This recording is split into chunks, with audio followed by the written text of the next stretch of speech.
Welcome. My name is Dr. Deann O'Lenick, and I am the creator and designer of SymbolIt, a speech-to-picture symbol translation application. And today I have with me Missy The Singing SLP. Missy is a speech-language pathologist, and we're going to have a wonderful conversation about augmentative communication and communication partners. So welcome, Missy. I'm so excited that you're here. Thank you so much for having me today. Missy, will you introduce yourself to us and tell us a little bit about yourself? Yes, I've been a speech pathologist for 10 years or over 10 years now.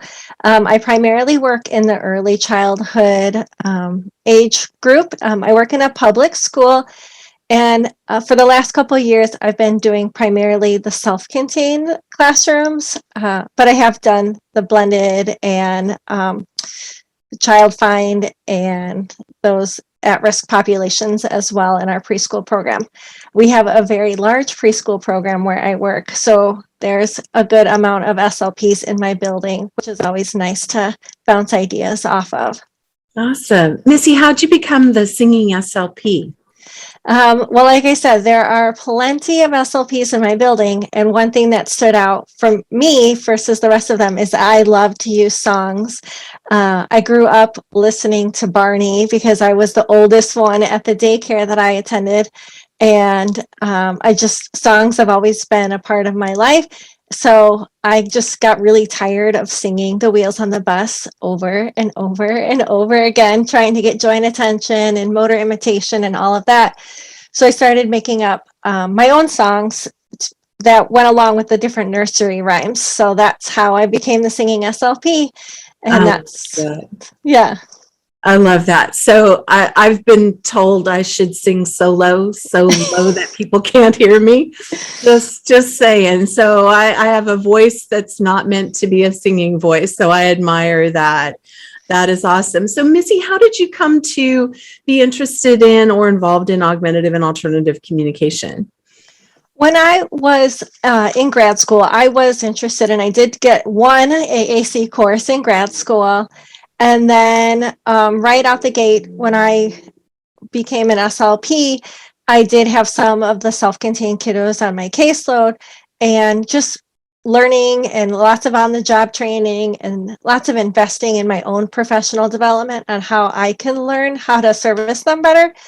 And just watching the kids flourish, like it just sparked an interest in mine, seeing kids go from not having any means of communication to being able to use symbols and or voice output to get their message across has been amazing to me.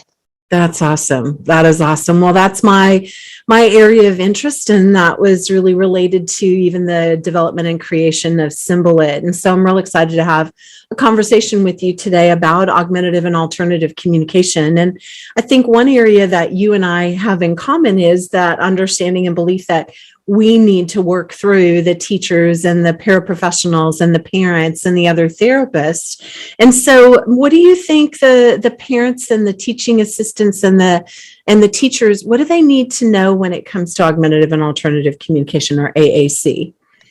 I think they really need to know that it's okay just to get started. It doesn't have to be perfect, and that every effort that you put into it is going to make a difference. So, if you're only able to put in a little bit and then a little bit more the next day and a little bit more the next day, that's okay. We all need a starting spot, and you don't have to have the whole system memorized, day one when you're trying something new. And I think also just embedding it in naturally, like there's no AAC time where we're going to sit down with our picture book or our app and we're going to have AAC time for this one specific activity. It's all day, and incorporating it into circle time and snack time and playground time and recess and social studies, like that's all important. Love that you said it that way. Yeah, there's no AAC time. There's no one activity that you need to sit down and make sure that you do that activity with augmentative communication, because it's language, right? Mm-hmm. It's language through another modality, through another symbol system. I also really like that you approached just that whole concept of I need to, me as the parent, me as the teacher, me as the paraprofessional, I need to make a plan for how I'm going to develop my skills with it, because it does take time. You're alluding to just the fact that there are multiple different augmentative communication systems, low tech or high tech, that require us to learn. And I think that's really one of the breakdowns. That's one of the challenges, is I have to develop my proficiency so that I feel more comfortable and that I'm able to immerse them. I'm able to speak to them. So I love that you address those main points. So what do you think are the challenges in getting this information to teachers and paraprofessionals and parents? What are the challenges related to just getting them the information? I think realizing that they have a lot on their plate already is a big step. You can't just hand them, here's a to-do list from the SLP, and then check back in with them a week later and ask them how they're doing. That doesn't work. You're going to probably make somebody mad. But hey, what's your lesson this week? Oh, you're going to read this book? Okay, let's focus on these core words while you're reading this book. And then trying to work with that teacher and embed it into things that he or she is already doing, so that it doesn't sound like or feel like something else is on top of their plate, that it's more of a collaborative approach instead of, did you do this and model it at this time and this time and this time? And just really focusing on that teamwork, I think, is a big part. And also respecting that we have different priorities and different things going on. But if we work together, we can make progress a little bit faster. Yeah, absolutely. And then the additional challenges of like continuity over the course of your classes as you get older in grades, and the turnover at the campuses. Can you speak to those challenges that you face as well? Yeah, we have faced that a lot at my school, and we train TAs and teachers every year to use assistive tech and different assistive tech devices. And then those teachers or TAs may not return the next year. So then maybe that student is now in their second year, but you're training a new paraprofessional and a new teacher, and they're at level 1. And if that keeps happening as the kid goes through kindergarten and first grade and second grade, that the teacher, the paraprofo is always at level 1, and the kid is becoming more and more proficient, that becomes a bit of an obstacle. Yeah, absolutely. And so just that challenge of the teachers may change, the classmates may change, the classes may change, but our students are still developing their language. And how do you make sure that the people where they're going, the educators in the next environment, are keeping up or have the information and the skill set to be able to speak in those symbol systems? I think that's a challenge that every SLP who is addressing augmentative communication, faces. How about buy-in? What kind of role does buy-in play for you? I think buy-in is huge. Like I said, you can't go in as a solo person and expect that it's going to happen overnight. You really need, the SLP really needs that team approach, and the parent support and grandparents and babysitters, if they're involved in this child's life a lot as well, to really be immersed in language, because it's not AAC, it's the language. So whoever is speaking to the child and listening to the child should be trained or have an understanding of how the system works, even if it's just the basics, even if it's just pause and wait to see if the child has something to say, even if you don't know how to use the device yourself. And giving credit, for what the child does say. Oh, you hit apple. Oh, do you want an apple? Oh, there's an apple on the tree. Just that natural commenting that SLPs are so good at. Just helping train others to be aware of those situations as well. But overall, buy-in is really big. I have been on teams where in the past where I felt like a solo ranger trying to go in and get the SLPs and the other teachers and paraprofessionals to do what I want the way I want, and that doesn't work out. But really taking a step back and teaching them the importance of it. I've had teachers that have come back years later and said, I really didn't get it. When you mentioned it years ago, I didn't get it. I just thought it's another thing. It'll pass. Core words aren't really important. And then years later, they've come and said, thank you so much for being patient and consistently working at me. And now I get it. Now I see why it's so important. Yeah, absolutely. I completely agree. And what we're trying to do is get to that point that we're filling the bucket. We're filling the student up with the language in their symbol system so that they can develop that language. And we've got that additional component of I speak verbal and I speak fast. Verbal speech is 120 to 150 words a minute. And an average proficient symbol speaker is only going to speak at between 9 and 15 words a minute.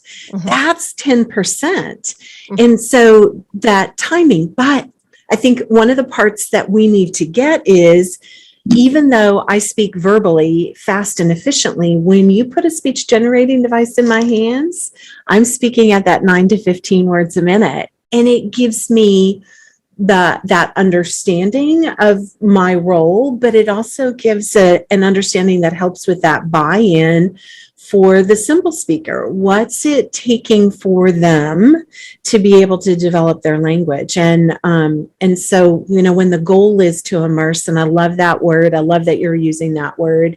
That is really one of my key components as well, just that expectation that we need to immerse them so that they can develop that language. And that immersion requires me to develop my proficiency or have a tool like SymbolIt that will let me do that translation while I'm developing the proficiency on their speech generating device. But the expectation is to be able to immerse them. How do you know when you're speaking enough? That's a great question. I think that I think you're always reevaluating it, to be honest. You might put it out there and then wait and pause to see if there's any sort of reaction. Did it go over the kid's head and you were too fast, or are they bored because maybe it was too slow? But I think it's a constant reevaluation, and it depends on kid to kid and situation to situation. I mean, I've had a kid who is all about it, but then his teacher starts playing Wheels on the Bus in the background and he's gone, so I have to change my input level and output level based on his attention span and what's going on in the environment. So I think it's individualized, it's situation based as well. And just constantly that self-reflection of, am I getting, are they paying attention, or are they, seeming like they're getting some of it?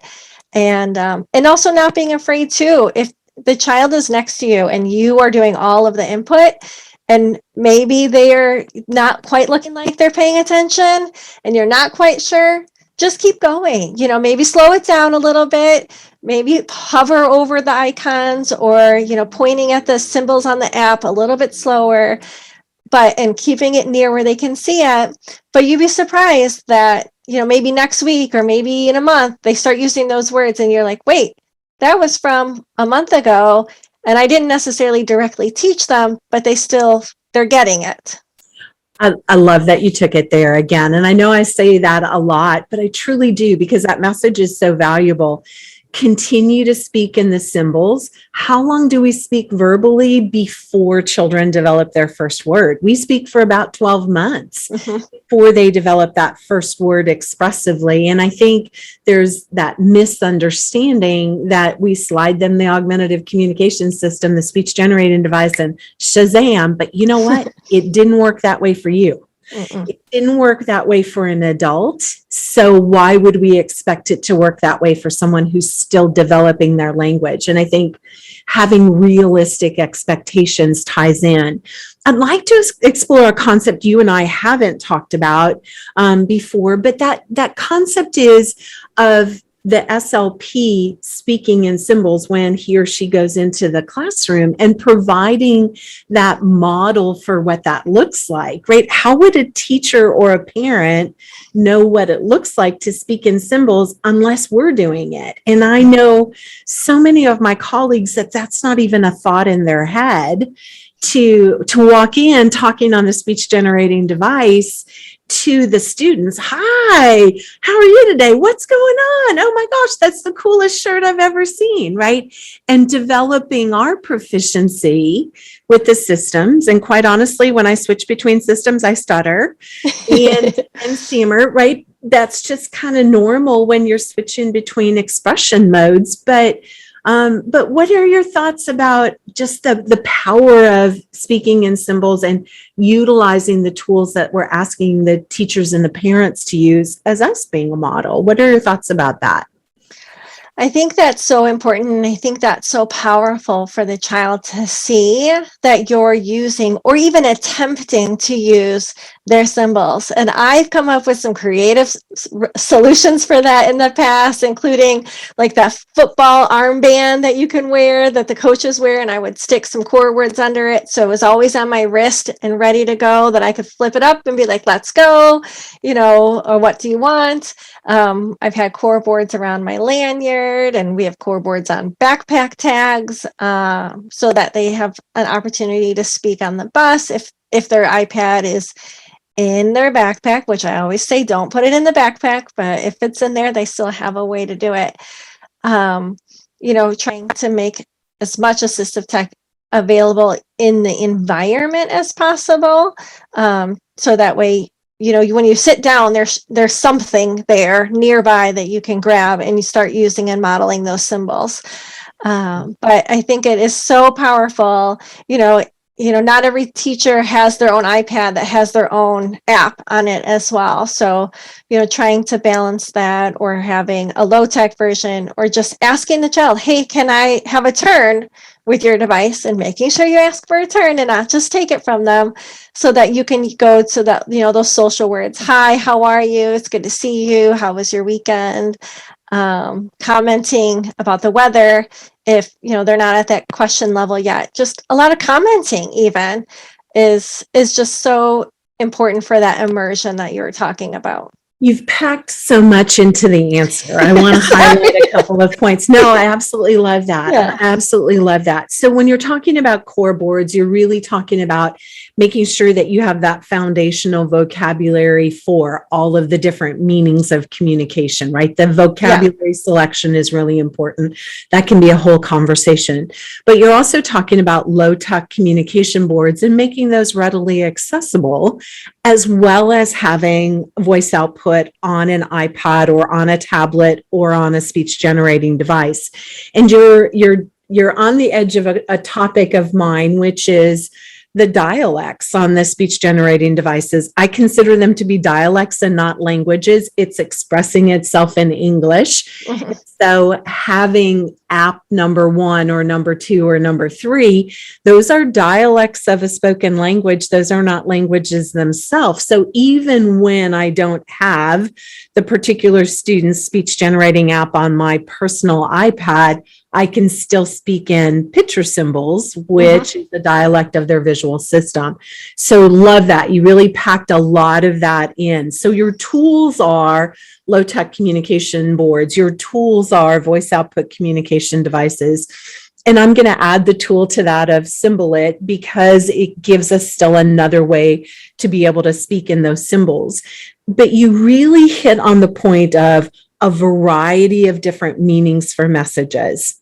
So often, those single message cards that we carry, those lanyard cards with like a single message, so often they're commands or demands or directives on there: stop, sit, wait, quiet hands, whatever it is. And they're so directive that they don't build language. They help to manage behavior, but they don't give the rest of that language of, your friends really don't like it when you do that with your hands. Let's keep our hands to ourselves. And then getting them that language that goes along with it. And you're right there with me on that. I think I'm just adding a few other words do it, but ways for us to be able to speak more completely for them. So let me kind of summarize then. I mean, you've really said the communication partners need to speak in picture symbols so that children can and students can develop their language, and that we need to develop our own skill set. So we just get started and work with your SLP, work with your assistive technology team to develop a plan for you improving your proficiency on that, and then look at what other tools you need available educationally. What's at stake if educators and paraprofessionals and parents don't immerse in the picture symbols? I think there's a lot of at stake. I mean, I'm at the early childhood level, so we don't, it's harder for me to get my team to look super long term, down the long run. But what's at stake is autonomy. If this child never learns how to communicate for themselves, then mom and dad are going to be talking for them their whole life. And I think I saw on Instagram of like, how would you feel if your mom, dictated every decision that you did for your whole life as an adult? How would that make you feel? And then when you stop and you pause and you think about that, it can be a little scary. I think another thing that we don't like to talk about is safety. Our kids who do have some special needs are at risk for, being violated as they get older, and just having those communications and their power.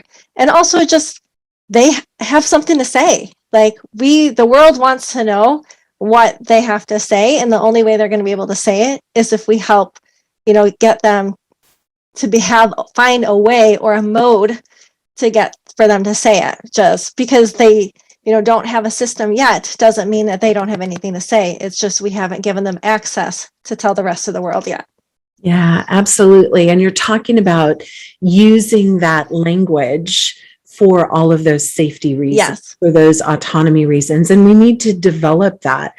A misunderstanding of that is I need to give them a phrase, right? I need to give them a way to say somebody did something, or I didn't like what somebody did. But when we give a whole phrase, we don't help the child, the student, to develop their ability to say, I didn't like it when, or this happened in this situation. And I completely agree. And I think those reasons for us to develop that language and to start developing it early are just so powerful and so important. And it means that we're not developing language. It means we're not developing our ability to be able to express our own thoughts and feelings. It means we're not developing the ability to communicate with just anyone, at any time. So absolutely agree with that. So there's a call to action for us, right? That call to action is like, fill the student with language, fill their buckets with language in the symbol system. And so that they've got the opportunity to develop language, just as children who are verbally speaking have the opportunity, right? We talk to them every day, all day, across the day, across settings. People who know them and people who don't know them are talking to them, and at home and at school. And so, what's your call to action for those communication partners? What do you want them to act upon? I really would like them to act upon just embedding it into your day. Like I said before, there's not a speech time or an AAC time, but everything becomes less overwhelming if it's embedded into your day. So, you have to give your kid a bath. Okay, we can meet with your SLP and talk about some words or phrases that you can target during bath time. We all get in the car and drive all over tarnation for all the appointments we have to go. What are some things that we can talk about or model in the car? And not thinking of it necessarily as a whole nother thing that we have to add on, but just embed, I think has been really helpful to parents that I've worked with in the past. And just it shows the importance that this is an all-day thing, and maybe start with one activity and then build from there. You don't have to go your whole day at first trying to do all the things, but slowly build. Okay, we did breakfast yesterday. Let's do breakfast and snack, or breakfast and outside time today, and then keep building from there. And I also think just celebrating the little successes. I think that is so important. You know, a kid says a new word or uses a new word, or even pays attention to a new word on the device, or maybe starts navigating things, or, you know, recognizes a new symbol. Like all of those are like little tiny parties that you should be having.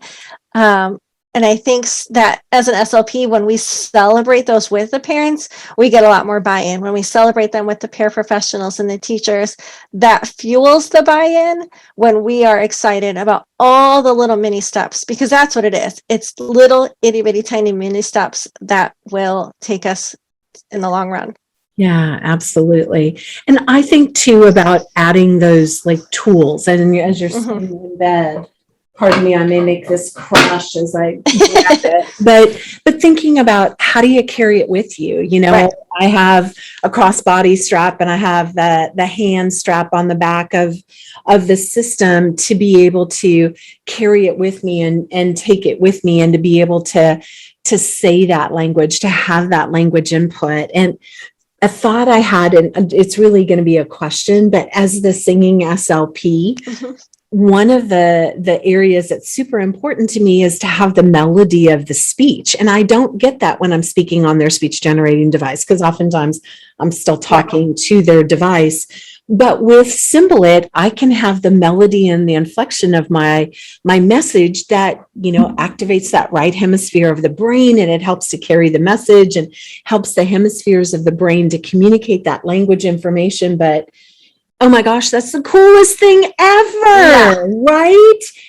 And to be able to have that expression, to be able to emote that, and then let it be in symbols and be like, whoa, you know, whoa, hold up, wait a minute. I don't think that's a really good idea, right? That, you know, we want that melody to come across.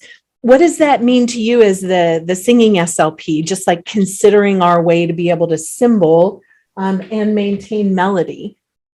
I think that's a great thing with the Symbolite. And I think those emotions, you know, those, you know, I'm mad, you know, doesn't come across if you're tapping on an icon over and over again, like I'm mad. But if you can say into an app, like, oh, you look really mad, and you've got your growly voice, and then it symbolizes it for you, you're going to catch that kid's attention just a little bit better. And they might look up and be like, wait, what? And then you have the symbols right there to connect that meaning.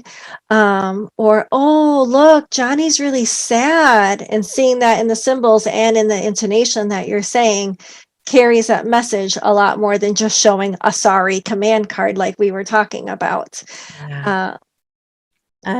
Yeah, we really do. We do connect on that. And it's evident your joy is in developing that language. It's evident your joy is in sharing that development of the language through augmentative communication with the key stakeholders, you know, those who need to be involved. And that's really who I hope this message reaches. I could talk to you for days. Could absolutely. I'd love for us to continue to have conversations, because there's just so much to unpack that others need to hear. But Missy, I'd love for you to share your contact information. How can people find you? How can people find out more about, you know, who you are and the resources that you have available? You can find me. The best place to find me is on Instagram. I am the singing SLP, and there are underscores in between singing. So the _singing _SLP is how you'll find me. You can email me at missy@thesingingslp.com. And I also have a Teachers Pay Teachers store and a Boom Learning store that are full of nursery rhymes that are rewritten for different themes. And those are the singing SLP in both places as well.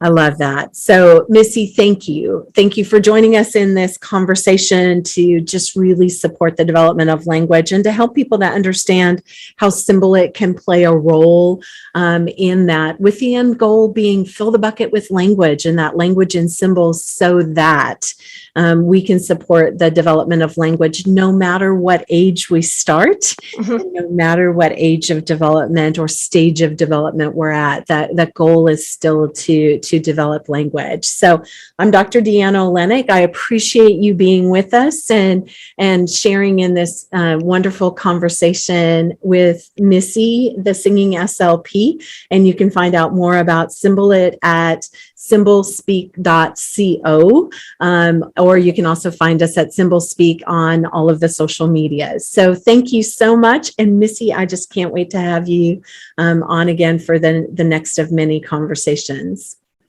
Yeah, thank you so much for having me.